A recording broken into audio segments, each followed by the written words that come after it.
Emmitt Smith has that all-time record of Walter Payton's in his sights. He needs 93 yards to bring it.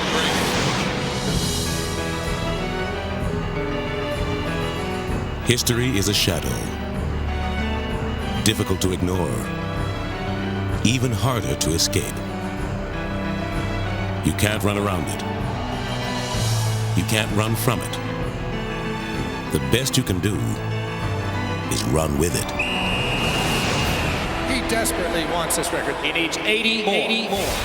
I represent a fraternity of an elite group.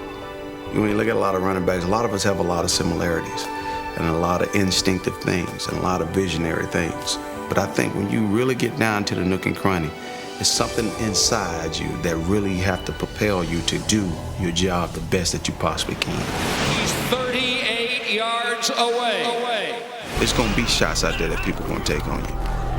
But when you get back up and you take the best that they have, and you get back and shake somebody down and make somebody miss and go to the end zone, they be like, this guy's going to keep coming all day. Give me an update.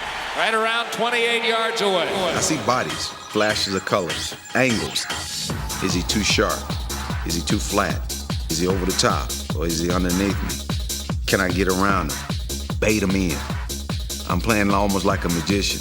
I'm gonna let him come in as close as he wants. And then I'm gonna make one move and he's not gonna even touch me. Spinning, churning, 10 more.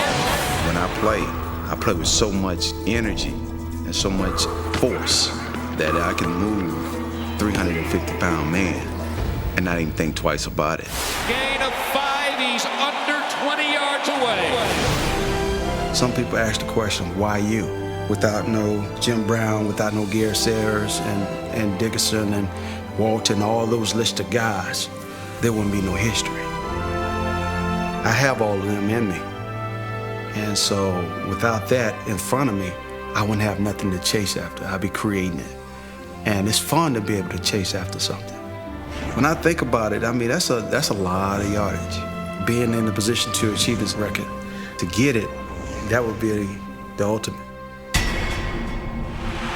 That should do it. Move over, Sweetness. Make a place for Emmitt. He is now the NFL's all-time leading rusher. 20 years ago, we went to Chicago to do a feature on Bears running back Walter Payton and his off-season workout routine. We followed Sweetness to a dirt hill that was ridiculously steep, and we watched him run up this hill over and over and over again. It wasn't literally a mountain, but figuratively, we were watching Payton on his quest to reach the top of the NFL mountain. And eventually, he did become the league's all-time leading rusher. Now, when I look back on that day in Chicago, I remember seeing Payton standing by himself on the top of that hill. The view was his alone, as it was for so many years, until now.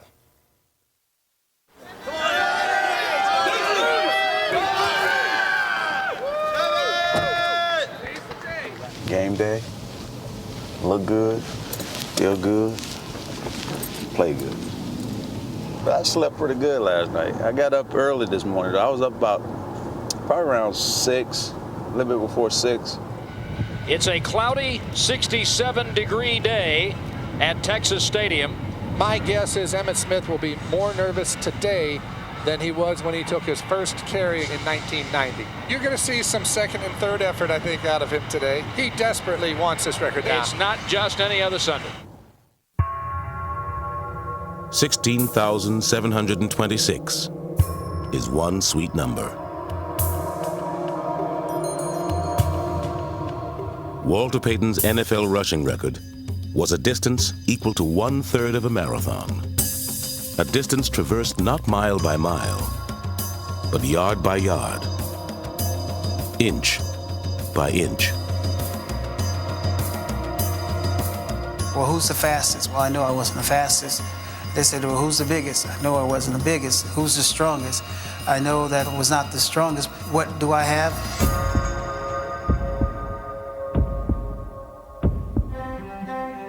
Walter Payton will always be remembered for his heart, as will his successor. Such is the significance of the game's most revered record. To break it is to climb football's Mount Everest.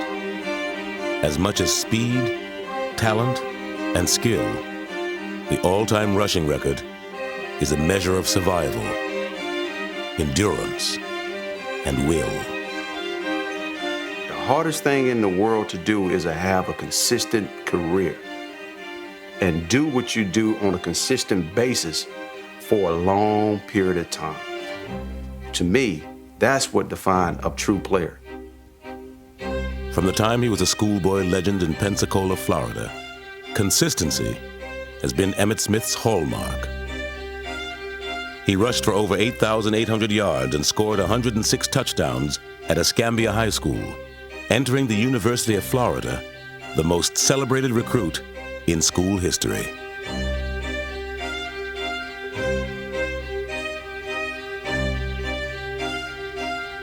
When I first watched Emmitt in Florida, I was at Miami, of course, and he was just a freshman, and you hear about he ran for 200 yards. I was like, let me watch this young fella. And you'll watch him, and first it looked like he was walking. It looked like he wasn't even running fast. I was like, man, how is he getting 200 yards? He's getting 200 yards a game I watch. But it looked like he could barely run. I really didn't think he'll be fast enough for the NFL. Emmitt set 58 school records in just 3 seasons at Florida. But he was passed over by 16 teams in the first round of the NFL draft. Emmitt was sliding because of a lack of speed. And a lot of NFL teams are going to let him slide right on through because of that speed. Everybody wants the fast back. But Jerry Jones and Jimmy Johnson, the former University of Miami coach, knew Emmitt was a risk worth taking. Jimmy and his staff had recruited Emmitt Smith. They had played against Emmitt Smith. And I remember Joe Brodsky, the running back coach, kept bringing up during the draft meetings, if he has no speed, why does he have so many long runs? We'd been looking for days at what Emmitt had done at every level, the junior high level, high school level, and then, of course, what he had done at Florida. And his production just blew you away. So did his clothing in his first official appearance as a Dallas Cowboy. That was the ugliest suit I had ever seen. Michael could have got away with it. Emmitt kind of got away with it. But that's the first thing I thought was, oh my, I hope this isn't a portent of things to come. Do my job, catch the ball, ease a little bit of pressure off Troy, and just do my job. And get him back to the Super Bowl? Hopefully get him back to the Super Bowl real soon. I viewed Emmitt as a guy who was going to help us. He was going to help us offensively because we really did not have much of a running game. Now, I think for anybody, myself, Jimmy Johnson, Jerry Jones, anybody, to say that at that time they envisioned this guy going on to be the all-time rushing leader in NFL history, I think that they'd be kidding themselves. Once he replaced the polka dots with a blue star, Emmitt became a star, especially in the eyes of his teammates. The coaches would get on to me all the time about not carrying out fakes, and a big reason was I wanted to get turned around as much as anybody else and watch Emmitt run. He had an uncanny ability to make people miss. I've been going downfield when he's running, and you'll see a guy coming from the side, and he's focused on everything in front of him, and this guy's got a clean shot on him. I mean, he's going to clean his clock, and at the last second, he stops, and the guy goes blind. And you just walking back to the huddle going, how did you see that guy? I mean, the only reason I saw him because I was trailing you. You know, I would come back and say, God, that was a great move, man. I said, man, man, dog, hey, man, that was a great move. He said, you saw that? I said, yeah, man. He said, you should have been blocking. Dallas at its own 25. Aikman, handoff Smith. At left tackle, pops out to the 30. A block from right, gets into the 40. Breaking right to the 45. Holy cow, what a great play. Touchdown, Emmitt Smith, 75 yards. Thank you very much. Emmitt's the guy who disappears into the line of scrimmage, and the play's over. And I've been guilty of this. I'm on tape guilty of this. Emmitt disappears off tackle, and everything stops. Except it doesn't quite stop. Gets it. Oh, he's still going. Oh, he's going to score. Oh, absolutely ridiculous. As a runner, I can do a lot of things. I can run you over. I can shake you down. I can run around you. I can go through you if I had to. There are guys that's faster. There are guys that's stronger, but there's no one better than Emmitt. And you know how? You know what? Because like I say, even when I watched him, I was like, so what's so special about him? He makes it look like it's nothing, but it's really everything. No doubt about it. He's born to run. Coming left, falls down, gets back up to the 1, to the goal line. Touchdown, Emmitt Smith. Aikman handoff, Smith up the middle, breaks a tackle. Emmitt Smith breaking a beheading tackle. Touchdown, Cowboys. I guess I don't have the prototype physique of a true athlete, I guess, whatever that may be. So bogus, so full of, you know what I'm saying. When you look at a player, you gotta look at a player's heart and how hard he plays the game.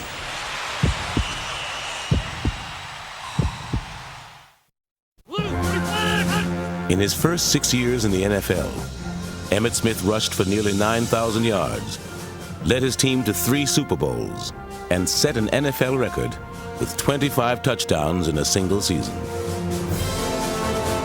Hand off, Emmitt Smith up the middle, running 25, 30. One tackle to break, he does. 25, 20. Straight to the end zone, to the 10, to the 5. Touchdown, Cowboys. Some observers felt it came too easily. Emmitt's accomplishments, they said, were more a byproduct of his playing on the best team in football than a reflection of his talents. He's got the 25, he's got the 20, he's got the 10, he's got the touchdown, and he's got the NFL rushing championship for the second year in a row. Emmitt's remarkable productivity, his trademark since high school, failed to impress his critics.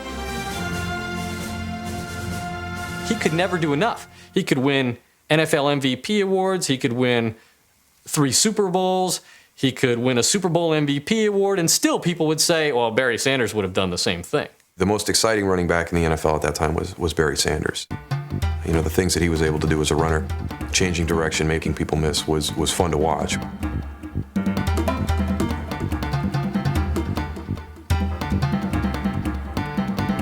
To me, when you talk about Emmitt Smith, he is the most complete running back, maybe to have ever played the game. Like Barry, Emmitt was capable of the spectacular, but his true strengths invited comparison to another. I think he's very much like Peyton. I think he's the guy that could do it all. One of the games that jumped out about me with Emmitt, his rookie year, they were playing the Rams at Los Angeles. He had 100 yards of receiving yards. And that told us, this is more than a running back. This is a complete football player. The 2 things you think of when you think of Walter Payton, not some brilliant hip one way, ankle the other way, and threw for 60 yards. That's Sanders. That's Dorsett. Sweetness was a dive into the line of scrimmage and coming through the other side and going 6 more yards. That was Peyton, and that's Emmitt Smith.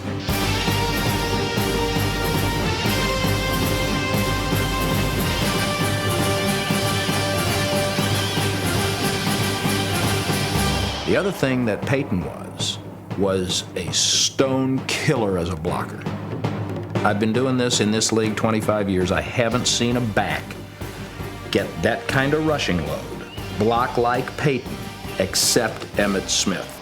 Ooh, I think the most amazing thing I saw Emmitt do is he made a block on a safety against Chicago years ago. We were playing at Soldier Field. And the guy came out on a blitz, and then picked him up on the blitz and sent him back.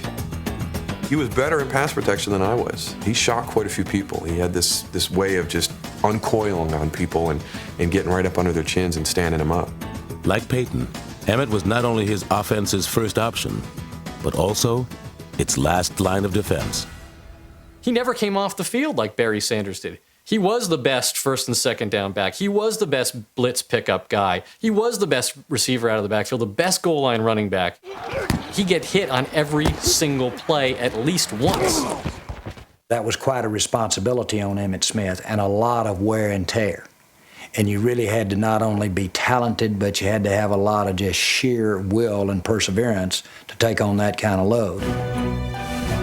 Emmitt's greatest game was a fitting testament to his toughness and durability, just like Peyton's greatest game. In 1977, weakened by the flu, Sweetness rushed for 275 yards against the Vikings, breaking the all-time single-game rushing record. 16 years later, in the Cowboys' most important game of the season, Emmitt single-handedly overcame the Giants because he only had one hand to use. Smith is down. Emmitt Smith is down at the Giants' 30. After separating his shoulder on the frozen Meadowlands turf in the second quarter, Emmitt refused to leave the game. You could have pleaded your case for hours, and there was no way you were going to get him off the football field. And every time I got hit, you could hear that in my chest. That's what it sounded like.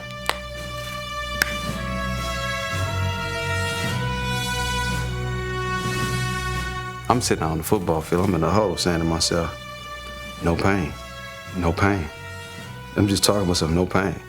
And tears are rolling out my eyes. I'm just trying to convince myself there's no pain, but I'm feeling all the pain.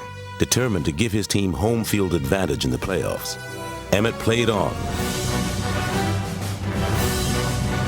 By game's end, the Cowboys had given him the ball on 42 of their 70 offensive plays. You'll never forget the day Emmitt Smith ran 32 times for 170 yards and caught 10 balls for 62 and did most of it with one arm. He stood up and played. You know, I mean, he just played and played and played. Man, I've never seen a performance like that. That, to me, was the defining moment of Emmitt Smith. The toughness, the competitiveness, the ability to just will himself to give us a chance to win, and we kicked a field goal in that game to give us home field advantage. 4 weeks later, the Cowboys were playing in their second straight Super Bowl. Super Bowl 28, we were haphazardly playing the first half of the Super Bowl and went into the locker room down 13-6. We came out in the second half, and I'll never forget, it was a vintage Dallas Cowboys Emmitt Smith drive. Actually, it wasn't vintage because we didn't throw it very much. Norv Turner called Emmitt's number 7 times in a row. You look at the play-by-play, it says Smith off the right side, +9. Smith off the left side, +4. Smith for 9, Smith for 3, Smith for 8, Smith for 7. And then the 7th play, or the 8th play of the drive, was Emmitt Smith for 15 yards, touchdown. Aikman draw to Smith. Tackle for breaks away to the 10, to the 5. Touchdown, Emmitt Smith. Hit in the backfield. He was going to go down. Most back, almost all backs would have gone down. You could see when he scored that touchdown, it was still very much a ball game, but the game was over. 2 in a row. How sweet it is. I think we all realize now, but at the time, I don't think how much this organization rode that horse. I mean, he was a thoroughbred, and they said you're not supposed to be able to run a running back into the ground like that, but we just kept going to the whip and riding him and riding him and riding him.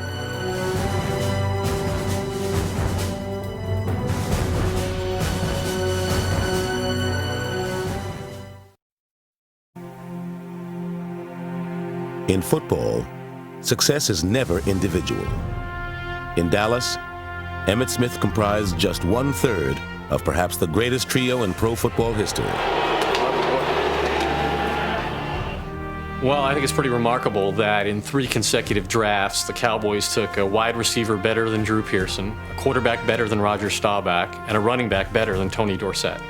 I know at one point in '99, the Cowboys were 83-18 when they had all 3 of them, and 13-15 when any one of them was missing. The triplets was probably something that I took as much pride in as anything. We were all 3 looking for our own little niche. We were all looking for team success, but we were all trying to find our own identity and to have our own individual success along the way. And we were able to do that. And we not only were able to do it, but we were able to do it together. We all really needed each other. Me and Michael always wanted to be the last ones out. And when we come out of there, out of the tunnel, we always remind each other, make plays, make plays. You and I, deuce in '88, psh, psh, let's do it. That was our attitude. Oh, you got butterflies on this. That's big, man. It is big. It's awfully bright out here. Oh, yeah. There's a lot of damn people, huh? It it's almost a perfect fit. Because Troy way over here, conservative, quiet, like Emmitt's kind of in the middle, and I was way over there, you know? And I think when we got together, it just mashed well. Michael was the soul, Troy was the mind, and Emmitt was the body. And we rode that body a long, long way. By the mid-90s, observers were beginning to wonder just how far that body could ride. The number, 16,726. What's that mean? Unbelievable. Unbelievable. That's all I can say about that. Unbelievable.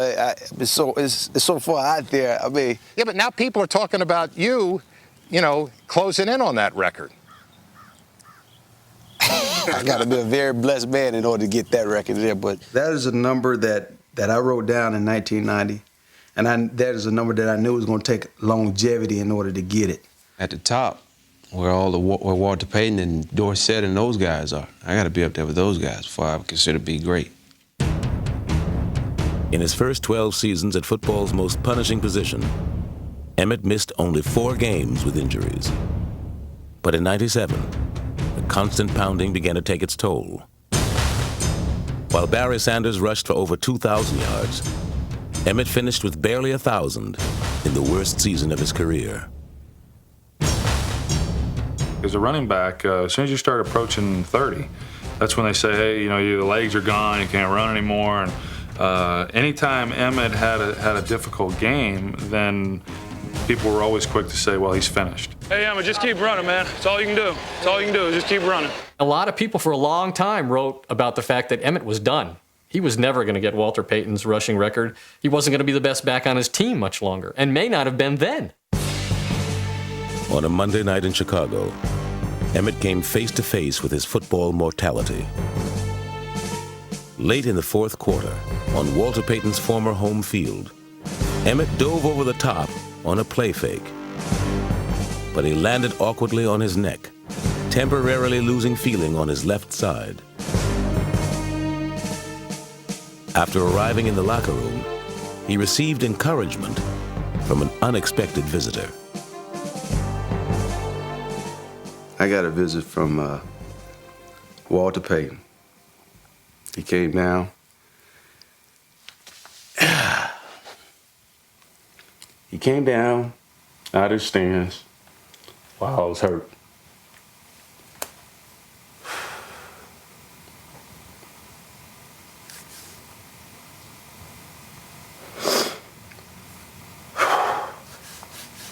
God bless his soul.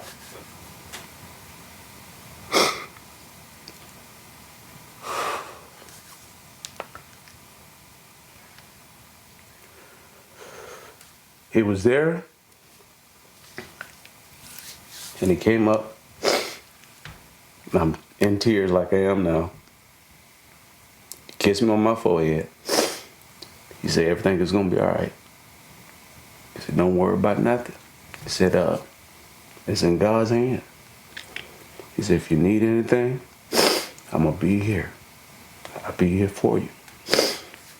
And I remember giving Marge, my assistant, his telephone number to call.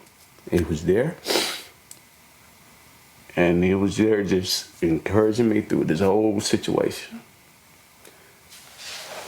And at the time, I thought it was always over. I just thought, it's it. Because I couldn't feel nothing on my left side. Didn't know the degree of the neck injury. And that was that. He was there. And I wish he was here now.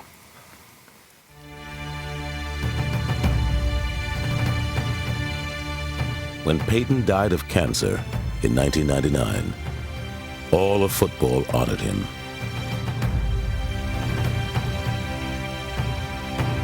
That Monday night in Minnesota, Emmitt Smith planned his own tribute.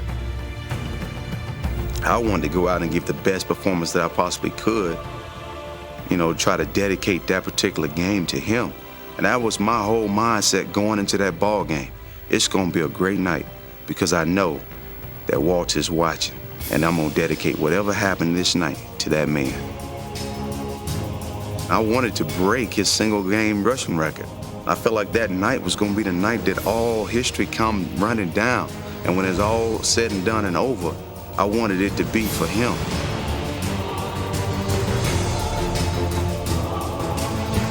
What a run by Emmitt Smith! What a run by Emmitt Smith! 63 yards! Carrying a defender into the end zone on his longest touchdown in 6 years, Emmitt broke his hand. I didn't realize I broke it. I said to one of the guys, I think I done tore a ligament in my hand. And then before you know it, the next play, the kickoff, they fumble, and we get the ball back. And so I grabbed my helmet with the broke hand, run out on the field, put it on, and they called my number again, and before you know it, I'm back in the end zone again.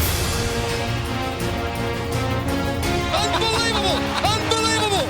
Emmitt Smith has done it again. 24 yards, and he's got 87 on the last 2 carries.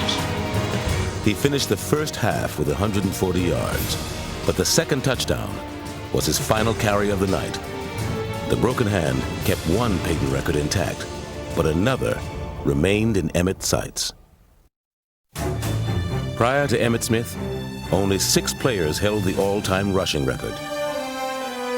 From 1932 to 1962, it was passed from the Redskins' Cliff Battles to the Packers' Clark Hinkle, to the Eagles' Steve Van Buren, and the 49ers and Colts' Joe Perry.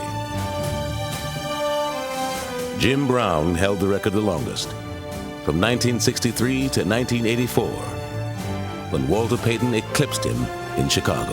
McKinnon lines up wing to the right, high formation, quick pitch to Walter, looking for the record, cuts back, he's got it! He's out of it at 25 to the 26-yard line. Walter Payton becomes the National Football League all-time leading rusher, surpassing Jim Brown, but his second carry here in the second half, and that's the equivalent to Hank Aaron breaking Babe Ruth's all-time home run record. And listen to the standing ovation.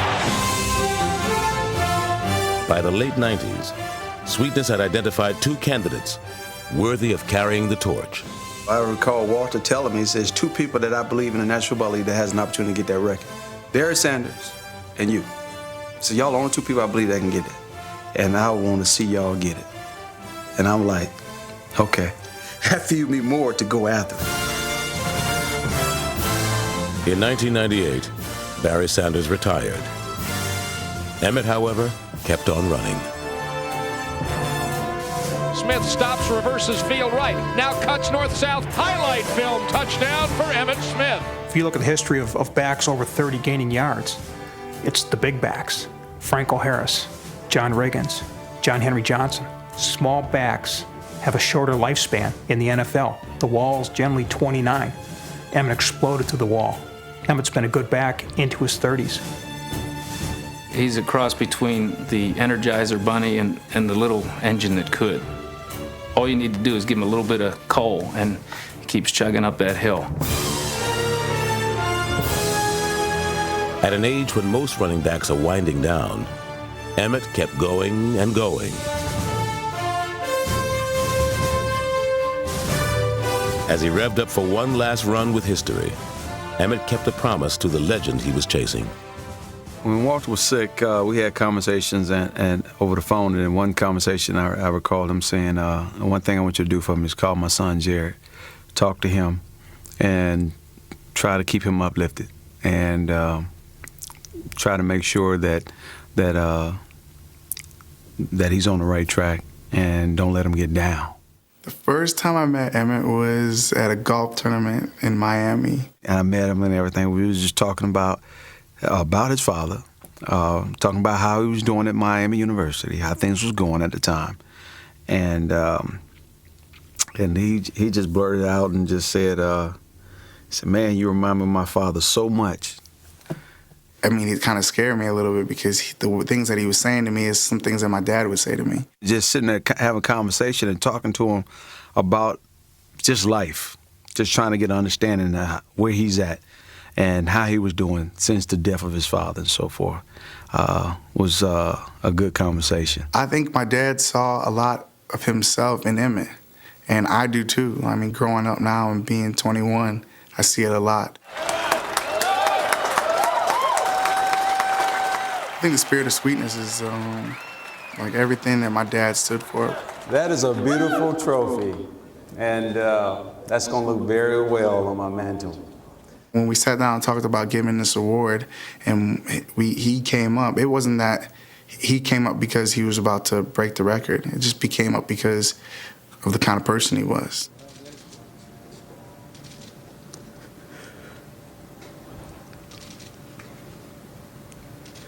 When you get an award and you do certain things in life and people recognize you for what you're doing, whether it's good, bad, or indifferent, but when you get something from a person or a family that represents truly what the game means, a person that was dedicated to excellence,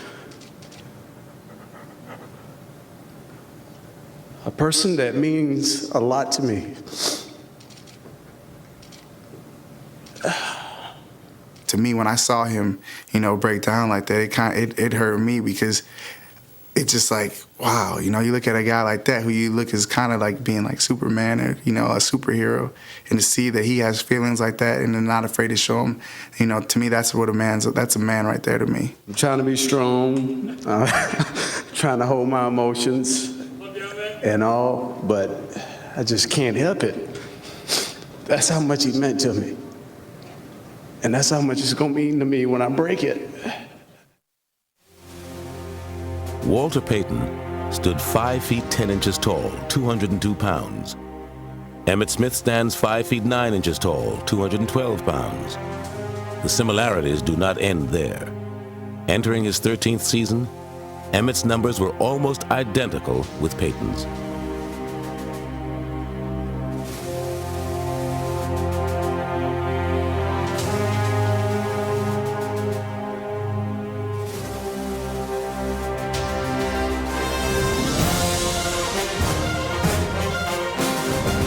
Needing 540 yards to pass Payton, he gained 447 in the Cowboys' first 7 games, leaving him 93 shy of the record. For me, I always wanted my dad to have the record. It was something that I never thought would be broken, to be honest. After Barry Sanders, got close, I was like, maybe, Emmitt might, but I didn't think he had enough years left in him.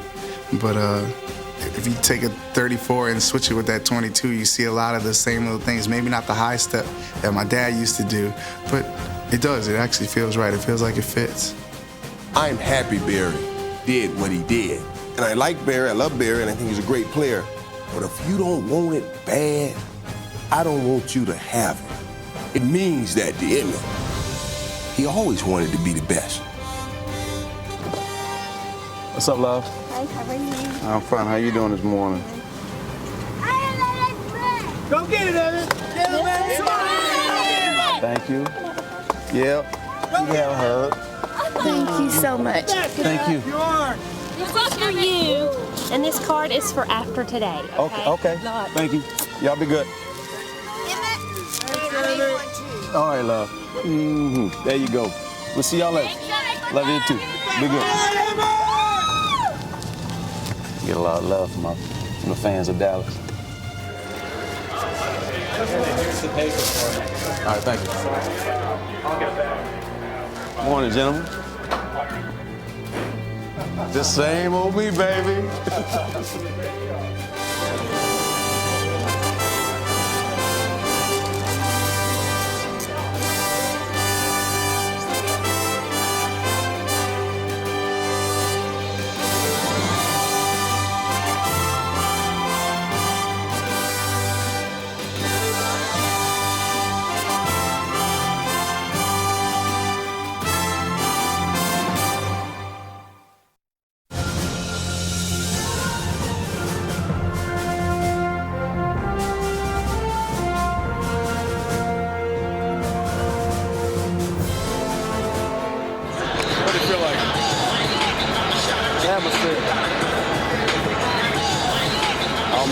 Came up.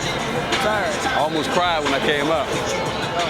I had to do stuff to keep my mind off it. The marathon runner had entered the Coliseum. This was Emmitt's last leg on his run with history. Wouldn't you know it that I'd have to be here for this deal? Hey, man. How you doing? I'm doing wonderful. Congratulations. Regardless of what happens, you know, I'm one of your biggest fans, and I always have been. Thank you. I mean that. I appreciate you. You're everything that's good about this game. Thank you. Thank you. Unfortunately, you just killed me too many times, buddy. Well, we'll see what happens today. Who knows? All right, Who knows? Take care. Good luck.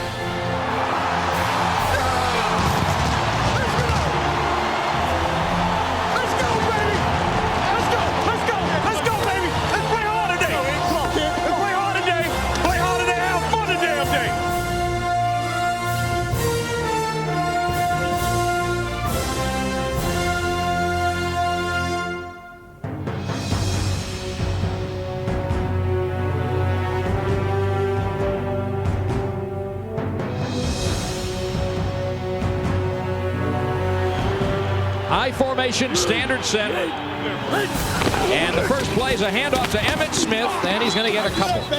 Not today. No. No. Had nerve tell me I can't let you today. You said that? Number 90 said I can't let you today. Yeah, you believe that? You a fool. Handoff, Smith coming at right tackle. A big cheer as he gets to the 30. Gain of 11. He needs 80 more. Smith coming right, a block from Thomas. Cuts to the 50, breaks a tackle. Right to the 45, breaks a tackle. 14 more for Emmitt Smith. The count is 65 yards. I formation behind Hutchinson. Handoff, Smith at left tackle, 50, 45, spinning. He's 38 yards away. And a handoff, Smith coming right, hit in the backfield. And the number just increased. Come on, Emmitt. You ain't good today, baby. You ain't good. You know what, Eden, if you was all pro, I would respect you. It's a 4-quarter game. Get your damn head in this thing for 4 quarters. Get in that offensive line's face and tell their ass that they got to give us everything they got now. 90's talking trash like he an all-pro, guys. He's talking trash like he a straight all-pro, 90. No, start getting on So I'll tell you what. This next series when we get the ball, we need to drive it down their freaking throat and break their damn back. Draw to Smith up the middle, 35, 40. Spinning, churning, 9 more, 28 yards away. Smith is in the game on 3rd down, and he'll carry it in left guard, and he's got a first down across the 40. Down to the 37-yard line, he's under 20 yards away.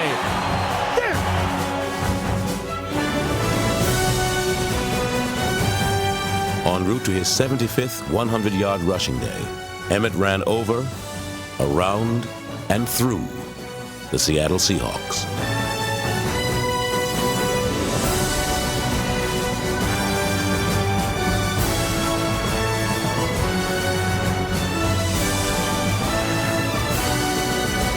Sweetness was in sight, and Emmitt's moment was imminent.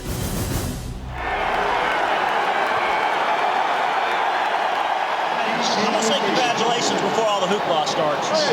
A long way from Pensacola. We're a long way from 13 yards, too. I know. At the rate we go. Way from that high school to here. That's true. It is. It is. I left flip. 27 ball, 17 balls tripped with me. He needs 10 yards. High formation, 2 receivers right. 2nd and 7 at the Dallas 30. Handoff, Smith at left guard, 35, 40-yard line. Right on the mark. That should do it. Move over, Sweetness. Make a place for Emmitt. The torch is passed. Long live the king. Emmitt Smith has eclipsed Walter Payton as the NFL's all-time rushing leader, and somewhere, Sweetness is smiling.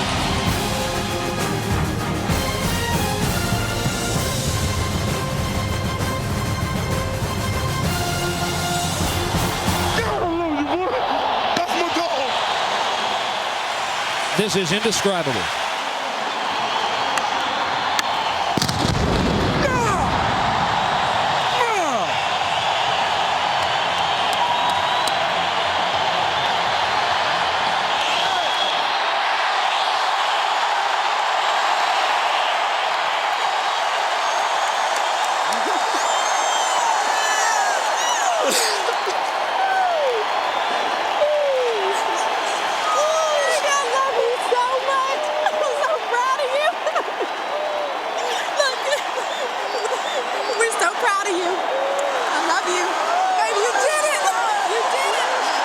Emmitt Smith had just broken the all-time rushing record. What did he do next? Let's go. Let's go. Let's go, baby. He did what came naturally. He went back to work. Let's go. Let's run this bitch down their throat. Let's go.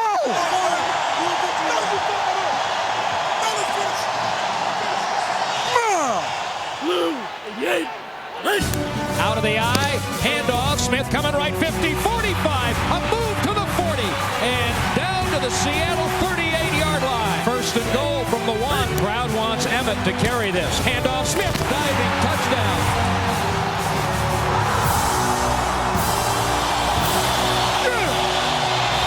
Good job, man. Emmitt's final carry resulted in the 150th rushing touchdown of his career. For 13 seasons, he has run a never-ending race. Finally, it was time to share his accomplishment with those teammates who began the journey with him so long ago. I wish I could have lined up, suited up one more day, and that would be that day, and be on the field when he break that record. Congratulations, man. Thank you, man. I love you, man. Thank you. You deserve it, buddy. Everybody has asked me, how long would you have played if you hadn't hurt your neck? And I would have played up until he broke this record. I'd just like to be there, just to be able to, give him a big hug and kind of soak the whole thing in. You got it, buddy. Yeah. I knew it all week long. I had a feeling. Congratulations. Thank you, man.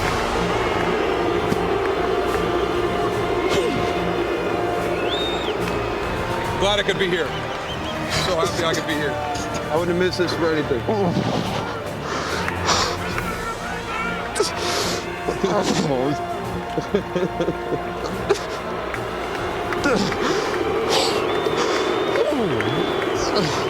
Thank you so much, man.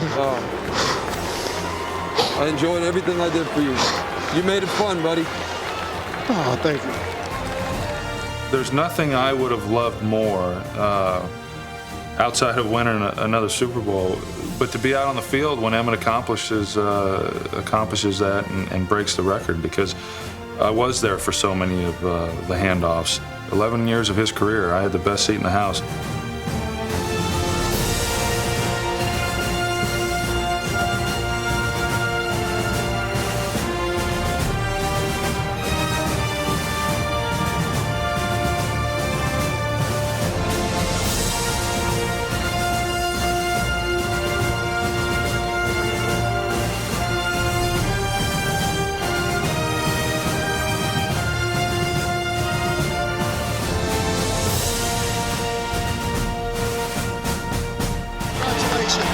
I love you.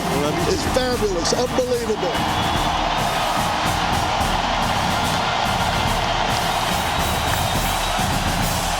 Come a long way from that purple shirt and yellow polka dots, baby, since the first time I saw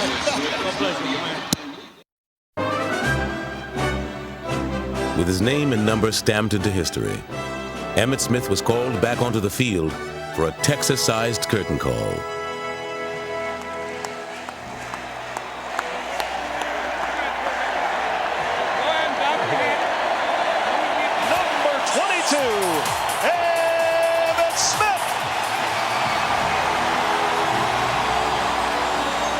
True to his nature, Emmitt kept on running, this time on a well-deserved victory lap, 13 seasons in the making.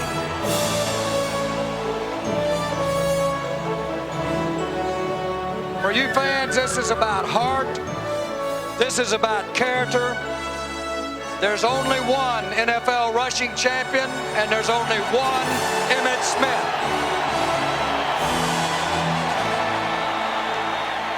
In 1990, when Jimmy and Jerry drafted me, the night of the draft, I come in with my little polka dotted outfit on, and I come right out that tunnel right there. And I looked up and I saw those guys' name up on that Ring of Honor. And one day I said, I'm gonna have my name up on the Ring of Honor someday.